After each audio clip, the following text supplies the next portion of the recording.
Thank you, JDev, for the introduction, and thank you for the invitation to give this talk. I don't know why when you think that somebody should talk about failures, my name naturally comes to mind, but you know. Oh, let's see, I have a slide, sorry. I have a slide, I'm supposed to have a disclosure statement, so, but maybe you already know this. Yes, why me? We'll come back to that. It turns out that I've had a lot of failures, so maybe it makes sense. The other question that's probably on your mind is, why would I agree to give a talk on failures and how great failures are? Well, first off, I didn't know when I agreed to talk about how great failure is that my DARPA program manager would be in the audience, so whatever I have to say, please, David, that has nothing to do with my proposal that's in your hands right now. Success is actually better than failure sometimes. But there's another reason I'll come back to later why I might want to talk about my failures. My switch bounces. I got to remember to use the space bar, sorry. So I'm going to start the talk by talking about two really excellent failures in my life. And one of them we're going to call the unstable queen, and the other one we're going to call the intractable block. And these two failures happened when I was a young graduate student, and even before I had done anything, even before I really had figured out what research was. And so it was really how I first got traction. Before I do that, I want to give you a kind of snapshot of what the state of the art was then. So this is around 1976 and earlier. This first video is Heinrich Ernst. This is, I believe, the first PhD thesis in robotics. And you can see interspersed in this video, he has scenes cut where he's sitting in his chair smoking a pipe and drinking some tea with his feet up. We don't usually put these in our videos now, but that was then, and you know, he's making the point that the robots are going to be doing the work, and we'll be able to just sit around and smoke. And you know, won't that be a paradise? So things have changed a little bit. But you notice what the robot was doing was it was picking up blocks. It had a simple parallel jaw gripper, and it was picking up blocks and putting them in a box. And a lot of work at that time and following that converged on similar ideas. So this is the MIT copy demo, which was going on or just finishing when I was an undergrad at MIT. I wasn't involved, but I saw some talks about it. And again, this is the blocks world. So little blocks, parallel jaw grippers, and it would make a copy of whatever construction you would make. This was a Stanford thing happening about the same time, the Instant Insanity demo, picking up these little blocks with a parallel jaw gripper and putting them down. So that's the blocks world. And, and it was happening a lot of places. This is called Freddy 2. It was, again, a parallel jaw gripper. It wasn't just simple cubic blocks, but in many ways, it was like the blocks world. And then this is a really interesting one because people forget that it was a manipulator. It didn't have a manipulator. It was a manipulator. It used its body to push really, really big blocks around. So all of these were focused on the blocks world. Here's another one in Japan at the Electrotechnical Lab. So this was a nice domain that the community had kind of converged on. And this was sort of what I knew about when I was getting started. And so I wanted to learn something in this domain. Now, let me propose this model of what people were doing. It wasn't terribly explicit, but I think you could say that it was underlying the thinking a lot of people that worked on these problems. Call it a kinematic algorithm for blocks world pick and place. So if you wanted to move a block from its present location to a goal, You would move the gripper to the present location. You would squeeze it. You would move the gripper to the goal location. You would open the gripper, and then you would update your model. You would say, okay, well, the present location is now where I moved the block to. So it's simple, it's obvious. I think you can see it implicitly in a lot of this work. And in fact, it was even a part of the programming language at Stanford to do this kind of maintenance of the world model as the manipulator did its work. So now it's important to realize that, I'm calling this a kinematic algorithm for Bloch's world. It wasn't, there was dynamics, right? You couldn't do the control of that arm if you didn't have a dynamic model. And the people who had designed the gripper presumably had some appreciation of statics. So there were statics and dynamics in there, but in the planning, you could really treat that as a separate issue, hidden behind an abstraction barrier, as we like to say. And just think about the kinematics of the operation when you're doing the planning. So that's how I would describe the state of the art then. I started working when I got to MIT. This was the robot that we had. It was called the MIT Scheinman arm, and you can see it's got that parallel jaw gripper, and has a workspace that was easy enough to work with.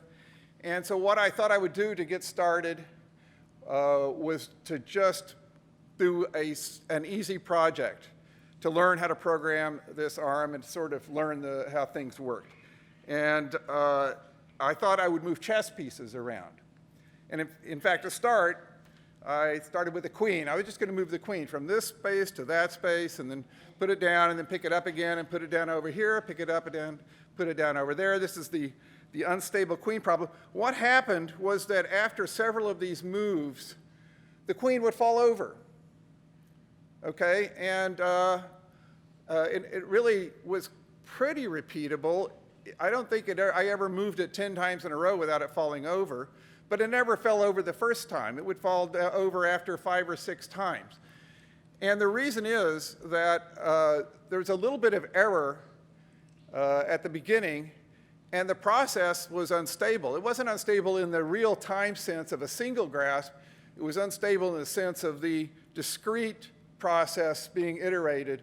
Okay, so if there's a little bit of error in the location of the queen, let me get the sign right here, then when the gripper goes to pick up the queen, it's gripping it at the top, and it causes it to tilt a little bit to the right if the error is to the left. Then when it lets go of the queen can, when it comes back upright, it can slip a little bit to the left, or it can wobble a little bit. And more often than not, that slip and that wobbling combines to move it even further to the left. So it's unstable.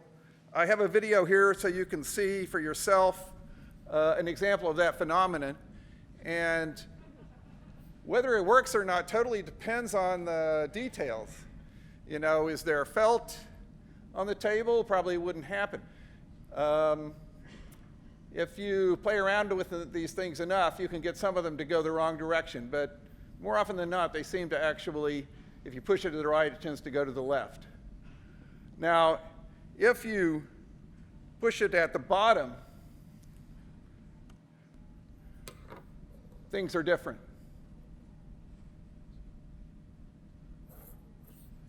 There's no wobbling, no slipping the wrong direction, right? The frictional process instantly sucks the energy out of the thing. When you tip it, there's some energy left, which causes the wobbling or whatever.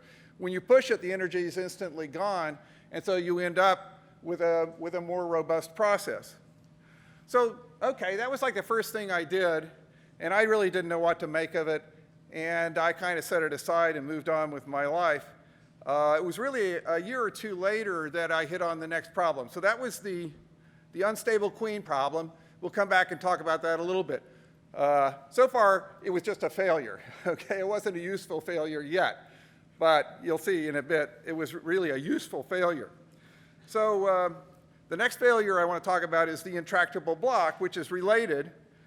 And here's what happened. I asked myself, what is the simplest Bloch's world pick-and-place program that I might care about, and can I prove that it works? And so, you know, people like to say, well, we're going to put block A on block B.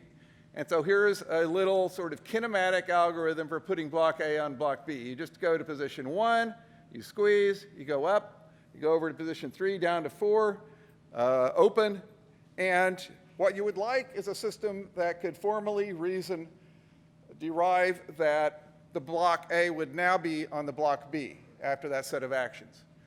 And now, one thing that maybe I learned from the queen, the unstable queen problem, was that it did not make sense to ignore error. So I was unwilling to assume that the robot knew exactly where block A was. And so I needed to think about uncertainty and robustness. Now, here's where I got stuck. If the hand surrounds block A and then squeezes, how do you know it's going to end up with the block centered between those two fingers in a grasp? How can you prove that? If you show the first picture to somebody and you say, I'm going to close the fingers, what happens? I'm pretty sure you're going to say, well, it's going to end up centered between the fingers in a nice grasp. And so all I wanted to do was to automate that reasoning, which seemed pretty simple and pretty obvious. I couldn't do it. And it was quite a while before I realized that if you adopt a rigid body model of this with Coulomb friction, that action might actually fail. If you have a very large coefficient of friction, it can jam. The friction between the left finger, and the floor can actually jam, and that operation might fail. So turns out it's a good thing that I couldn't prove it, because that would be bogus.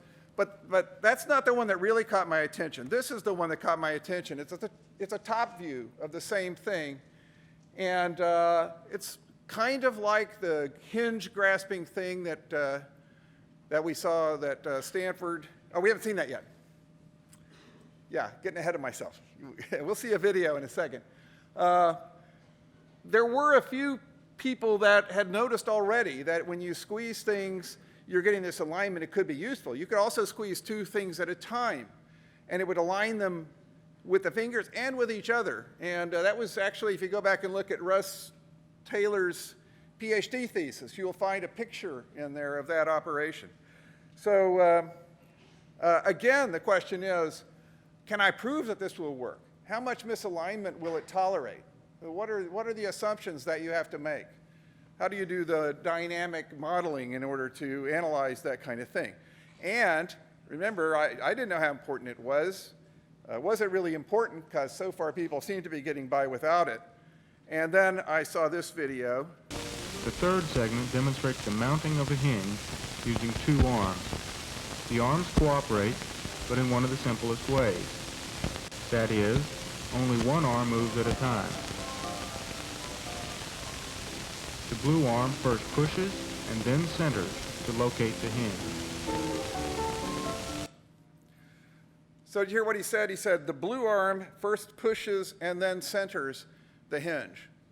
So if your head is firmly stuck in the kinematic model of grasping, that would make no sense. In the blocks world, almost always, the fingers would come down and surround the block and then squeeze, and that was a grasp. But these are coming down in the wrong place and pushing the block, or a hinge in this case, and then backing off epsilon and squeezing. So why is that? And for me, this was kind of the confirmation that this was really worth working on, because it tells you two things, really. That the kinematic model does have its limits. For robustness, for precision, the kinematic model isn't enough. And what's more, human programmers were consciously aware of that and taking it into account. The programmers here had a different, more sophisticated model that they were using to plan this operation. And so at that point you think, aha, maybe robots should also have a more sophisticated model. And oops, the two. So that's the intractable block story and the unstable queen story. Two failures, and they showed two very important things. That's really what got me started. One, that the kinematic model has limits. Sometimes it works, sometimes it fails. Human programmers sometimes use more detailed models, and that's enough reason to work on that problem. And I've kind of been working on that problem ever since. So that's the beginning, and it's just started with two failures. Just plain failures. One failure that was experimental, even a simple project I thought was going to be simple that I couldn't do, and the other one, a kind of formal failure, an attempt to prove something that I could not. So that's just the beginning of the talk. Let's see, where are we going? So first off, I have had a lot of failures. In preparing the talk, I actually had an enormously long list of failures. And it got so bad that I thought, okay, I need a cataloging system. In an earlier version of this talk, I was going through my cataloging system, and it included all kinds of failures that you really don't want to hear about. So that's gone. But I do have a few failure stories. Some of them have been truly excellent. Now, the other thing is, having failures doesn't make me an expert in failures. And so I thought I should do a little library research. And so I'm going to show you a little bit of what you might find if you do some reading about failure. But first, I'm going to tell you one more failure story. So we've looked at the unstable queen and intractable block. Those are kind of failures of a demo or of a project. And the value of them was that they exposed limits in the state of the art. I want to talk about, though, another kind of failure, which is just the failure that comes up naturally if you're doing exploration or a search, right? So if you're searching for something, it's obvious that, inevitably, I mean, you don't usually find what you're looking for the first place you look, right? The joke is it's the last place you look. Every place else was a little failure. So there's an inevitability to failure, which is just a necessary part of exploration. It occurred to me I had a kind of nice background story, a metaphor for that, which was looking for snakes under rocks. I grew up near a lake, and around when I was like 10 or 12, I had a friend who had an actual kind of like menagerie in his house. He had a raccoon with a broken leg and a splint. It wasn't a pet raccoon, it was wild, but it just kind of hung around the house while its leg healed. And he had two 5-foot-long keen snakes. And I was so envious that this kid had this.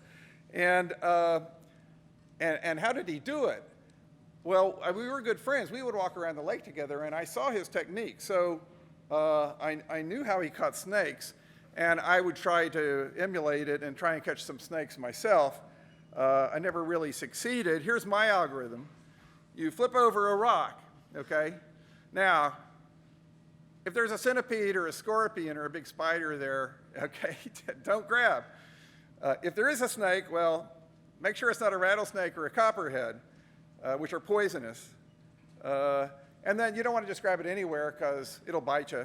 So even if it's not poisonous, so you should grab it behind the head, right? So you figure out where, a good place to grab, and then you grab the snake, okay? Now, this was my friend's, Ross.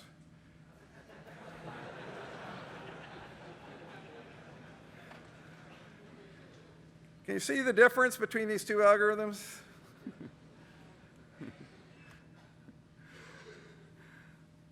Those of you who are familiar with my work will notice that this difference has a lot in common with my current research. I was trying to catch quasi-static snakes, and Ross was catching dynamic snakes. And I never did find a quasi-static snake, so I never did catch one. I did get I got bitten by a black widow and a scorpion in another event, but I was just too fearful. And that's really the lesson, the lesson from that metaphor is flip over lots of rocks and be bold. Now, at this point, I assume you're wondering, well, how come Ross didn't get bitten. He did. That was just part of doing business. I was with him one time. He flips over the rock. He grabs the snake. It's a rat snake. And the thing whips around and bites him on the wrist. And that's just the cost of doing business, you know? And it paid off for him. And as far as I know, he was never bitten by a rattlesnake or a copperhead, but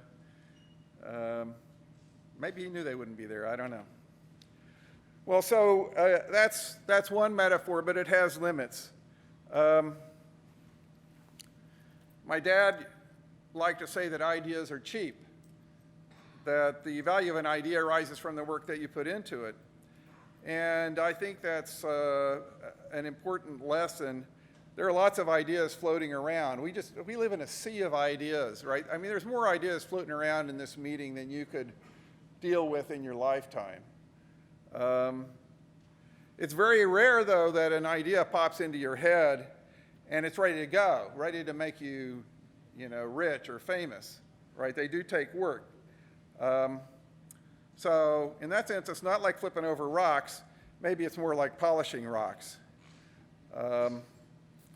So two metaphors, how do you combine them? I think you just want to sort of non-deterministically, depending on what seems like it's going to be fun that day or that hour, either go flip over some ideas or polish some ideas. And probably you should spend most of your time polishing, but it's good to spend some time trying out crazy things, see what pops into your head. This raises two problems. So the first problem is lots and lots of ideas. Which one are you going to lavish your attention on? And which problems are you going to discard? When should you quit? So it's time for the interlude on library research. Turns out there's actually a lot of stuff out there written about failure, and a lot of it has a lot of common observations about the values of failure. Failure is a learning opportunity.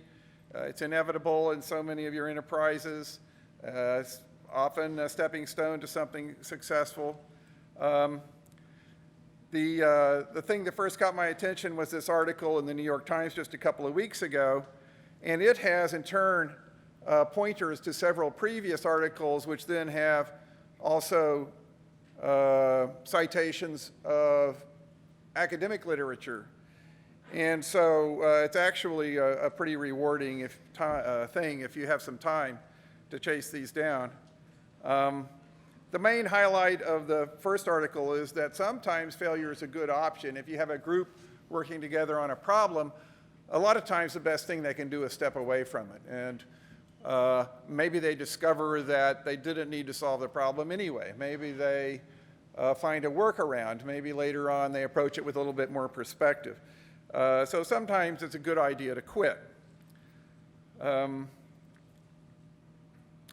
the other thing that caught my attention and answers the question, why on earth would I give this talk, is some academic research showing that if you talk to somebody about your own failures, they will think you're cool.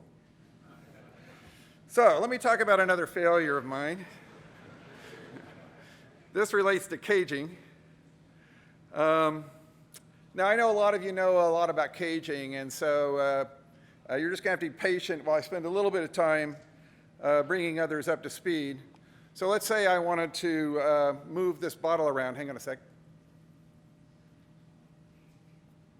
I mean, the usual idea is that you're going to grasp it, you're going to have several contact points, which between them prevent this robot from making any motion relative to the effector. But that's not the only way you could do it. You could have a very loose, if you had a ring that was a little bit larger than the neck of the bottle, okay, and if you move that ring around, the bottle has to follow, even though you don't know the details of the contact, okay? So it's a loose grasp. Another example is if I took the lid off again and just put it in between my hands like this, I can move it around. I wouldn't know precisely where it was, okay, but I can move it around. So it's a loose grasp. That's called caging. And it's a really fun problem. It's related to all sorts of cool stuff. You know, how do you talk about measures of three-dimensional object? There's something called ring width, and there's some really interesting sort of mathematical recreations almost related to those kind of problems. And Alberto Rodriguez and I, this was his first year at CMU, we had some fun working on that for a year or more, and it led us not real far. Okay, there was one result that was nice and interesting. Alberto found a different proof of a known result. I think the original result was due to Frank van der Stappen, but maybe somebody can correct me. Anyway, squeezing and stretching caging is called. And by doing a topological proof, we were able to extend that result a little bit, but it wasn't something really new, and it wasn't something that we were, it didn't quite match our ambitions. So we agreed we were going to quit, okay? We quit, I thought. 2 years later, maybe, Alberto comes to me and says, oh, by the way, I didn't really quit, okay? And what he had done was really interesting. So here's the punchline, I'll say. This paper, From Caging to Grasping, which won the best paper prize at RSS. So, you know, this was a worthy outcome. Turns out that idea was not a loser, and we definitely should not have quit. And thank goodness that Alberto did not quit. What this paper was about was a different way of thinking about caging. It was a different formulation. So instead of just saying, okay, I've got a caging configuration of the gripper, instead, let me create a function that maps gripper state, gripper shape, gripper pose to a real valued scale, to a scalar, and let me define it in such a way that as the cage gets tighter and tighter, that scalar is monotonically decreasing. So at the extreme, at the minimum of that scalar, you would have a grasp. Okay, and that scalar in some sense is measuring the distance from a cage to a grasp. And then with that function, it's like a Lyapunov function in a way. Uh-oh, what happened? Okay. And then with that function, you could prove some things that not only can't be proven about normal caging, but aren't even really true. So it, in some ways, a better and a deeply insightful way of reformulating the whole caging problem. And that's something that had a level of maturity and insight that we really did not have in that first year work. So it was great that Alberto came back to it.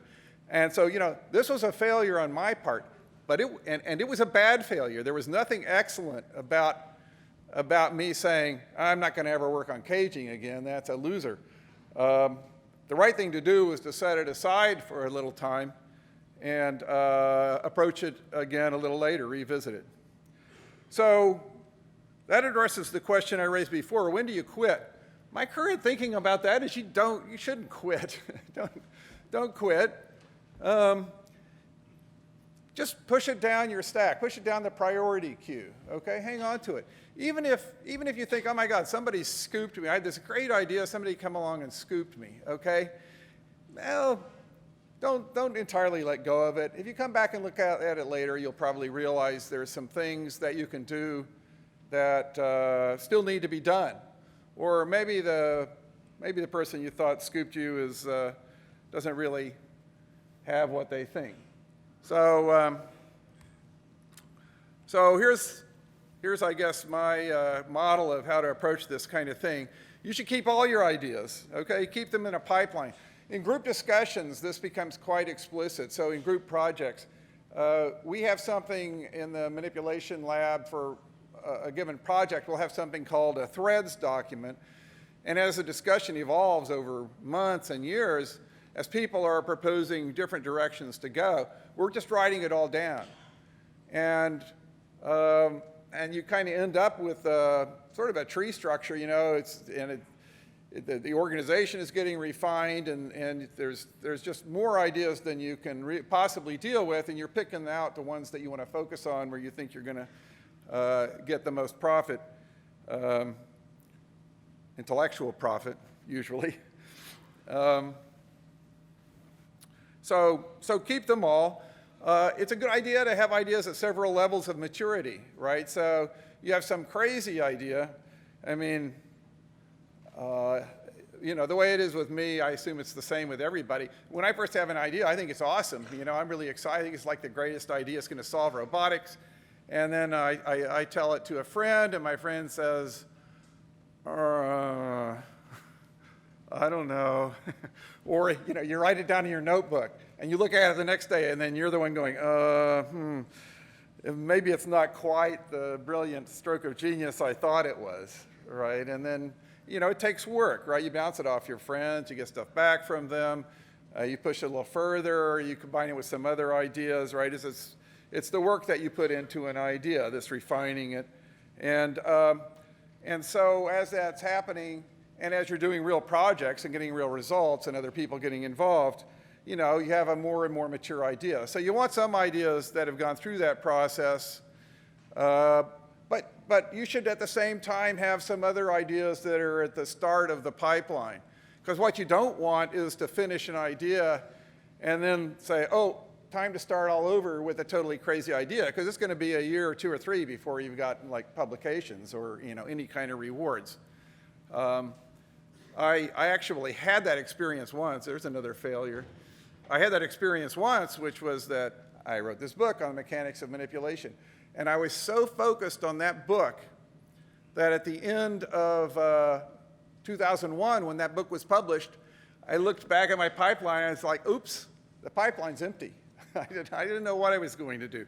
So it was about that time that I became joined the dark side, became an administrator at the university. So you don't want that, okay? Keep some ideas in the pipeline. And the fun ones, you never know when one of the fun ones might be worthwhile. I had one called Land Shark, which Amir Dagani and one of his grad students picked up and did some work on at some point. So that kind of turned into somewhat rewarding.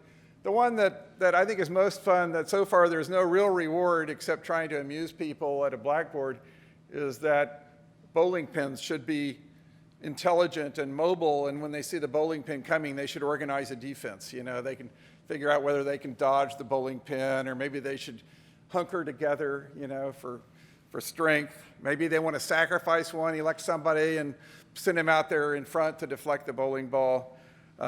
But if you think you want to work on this, I think it should work by reaction mass. I don't think they should have little legs or wheels, okay? I think they should look externally exactly like a bowling pin and use some reaction wheels to get themselves wobbling, okay? So there you go. Somebody wants to work on that, you can have that one. Trying to consume the competition with silly projects. Let's see, how do you judge the promise of an idea? Which one do you want to be at the top? I really have no idea. There was something that Jeff Schneider said to me once, which is, I think, relevant. We were walking along one time, and he said to me, I don't trust ideas from smart people. And that caught my attention. It's like, first off, I'm thinking, if he's telling me this, does this mean he thinks I'm not smart, so he can tell me this? I'm not sure. But I think he's smart. Does that mean I can't trust this idea? But it actually makes sense, okay? If you hear somebody that's got a reputation for being smart and they say some idea and you think it's brilliant, you have to ask yourself, is it really the idea, or did it somehow inherit that aura of genius, you know, from the guy that told you the idea? If an idiot tells you an idea and that idea you think is great, there's no doubt, right? You can wonder, you know, why that idiot was able to come up with such a great idea and you weren't, but that doesn't cast any doubt on the quality of the idea. So there are these problems in application. Schneider's dictum. Yeah, do we trust it? Because he's smart. Okay, well, you have to judge the idea. Make sure you're judging it on its own merits.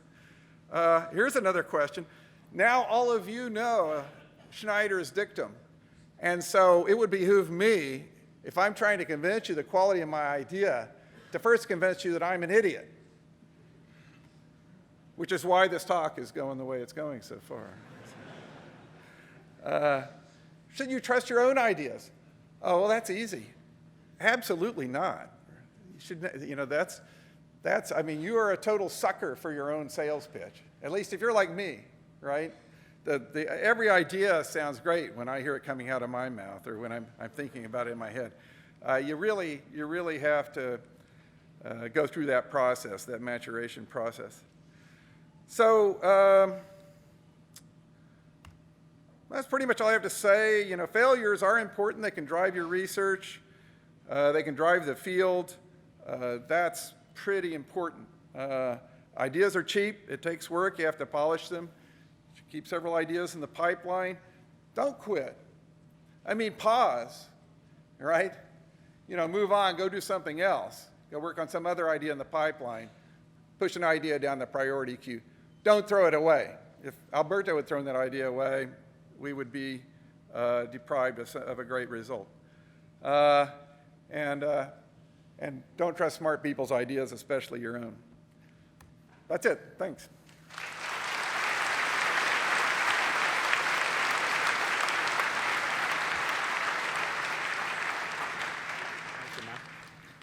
Thank you, Matt, for a very interesting talk.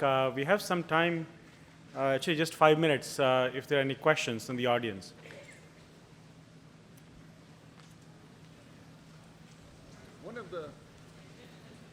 One of my friends suggested from the title Embracing Failure that you could form a line and each of you could confess your failure and then we would give you a hug.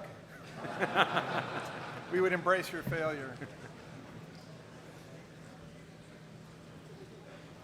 Yeah, go ahead. Yeah, at the beginning of your talk, you outlined 2 examples of failures, the unstable queen and the intractable block. You promised you would come back to them, and then you never did. Could you summarize how those ended up being fruitful and helpful, not just dead-end failures? Very clever of you to pick up that failure. I intentionally embedded in my talk. Is that you? Yeah. Thanks. Why were they important? Yeah. How are they helpful?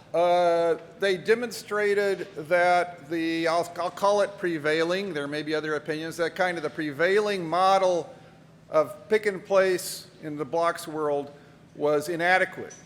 So I would say, you know, the state of the art had limitations, and also demonstrated that human programmers in their planning of operations were using a more sophisticated model.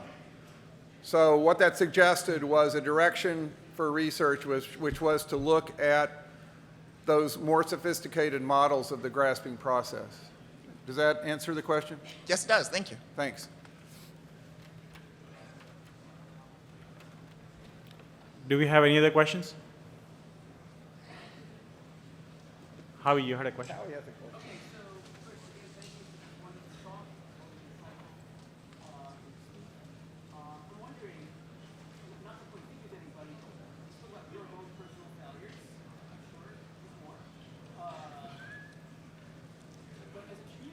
I have to repeat this. So. No, I'm going to repeat it. Oh, you're going to repeat yeah. it. Okay.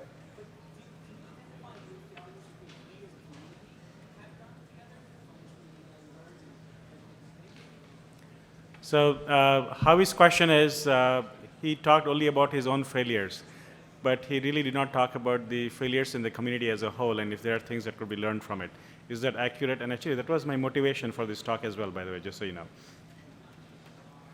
So you got the question. Yeah, well, that is a great question. So I think it's, first off, it's, in a sense, it's intrinsic in robotics that we are constantly failing. we hold, we have such a clear vision of a goal, and it's not the only goal of robotics, but it's an important one, which is to reproduce some of the behaviors of humans and other animals. And so, and that is a challenge that is well ahead of us at present. And so every time we kind of articulate that goal as a way of motivating our work, okay, implicit in that is that we are going to fail. You know, so it is, you could say maybe it fits the exploration model, right? We're trying lots of different things, and even though we're making a lot of progress, you know, there isn't going to be like one idea under a rock you're going to turn over that solves robotics. Now you can look at more specific things. So for example, at some point, Rod Brooks decided that the current paradigm was a failure and therefore we should try this other thing, right, which was the subsumption architecture. Many people have looked at model-based robotics and said, that's limited, that's a failure, we should be doing machine learning. And I'm oversimplifying things, right? So I think it's a kind of constant thing. I mean, there's answers to your question. What's the real question, though?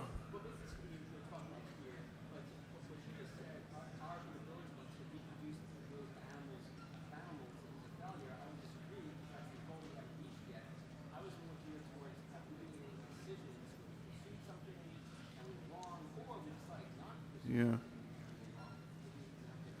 Well, deciding not to pursue something and we were wrong, let's see, but not just me, you mean the community.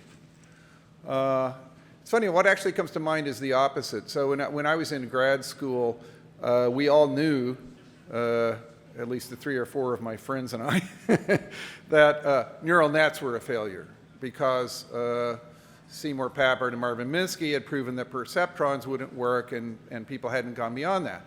And then years later, suddenly people realized that neural nets were not a failure.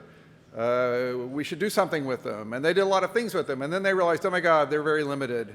Neural nets are a failure again. And then, you know, and now here we are doing neural nets again, only we call it deep learning. You know, yeah. I think we have time for one last question there. Yeah. Hey, Dr. Miz, how are you?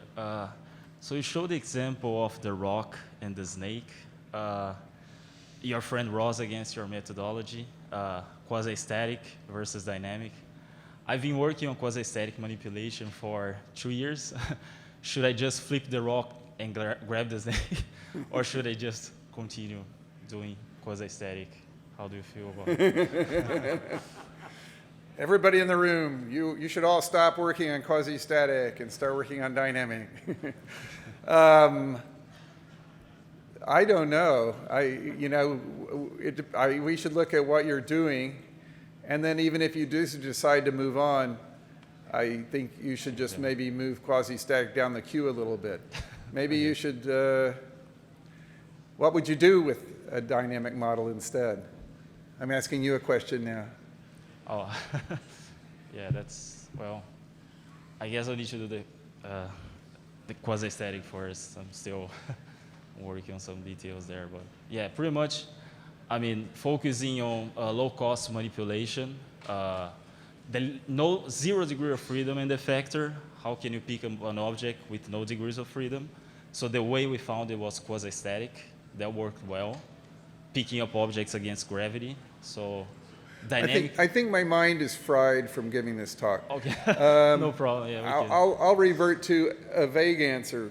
Why don't you figure out what you would do with the dynamic thing and then do whatever is going to be the most fun or profitable intellectually.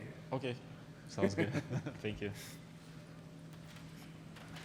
Right, we are out of time now, so thank you again, Matt, for giving this talk.